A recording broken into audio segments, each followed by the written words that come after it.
In this video, I'm going to teach you how to connect pedal to amp. It's a very easy process, so make sure to follow along. In this video, I'm going to teach you how to set up your guitar, connect it to a pedal and an amp. So, to establish this connection, you will need to do it in this order.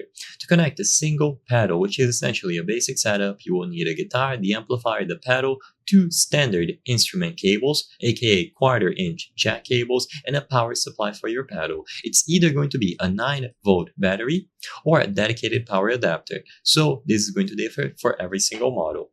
First, make sure that you turn everything off. Before connecting any cables, make sure that your amplifier and any other equipment are turned off and that the volume is turned down. This prevents loud pops and potential damage. Now, power the pedal. If you are using the 9-volt battery, the battery compartment on the pedal should be available and you just have to insert it in there. With the battery properly inserted, connect the guitar to pedal input.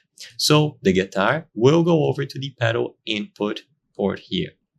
With the guitar connected to the pedal, you will now be able to connect the pedal output to the amp input.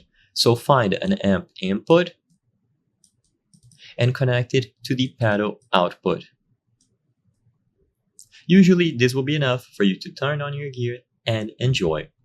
Alternatively, if you have multiple pedals, so if you are doing a signal chain, the order in which you connect them significantly impact the sounds. There are no strict rules, but a common and generally recommended order is going to be guitar to a tuner if applicable, then dynamics, gain, modulation, time-based, and then the amplifier input.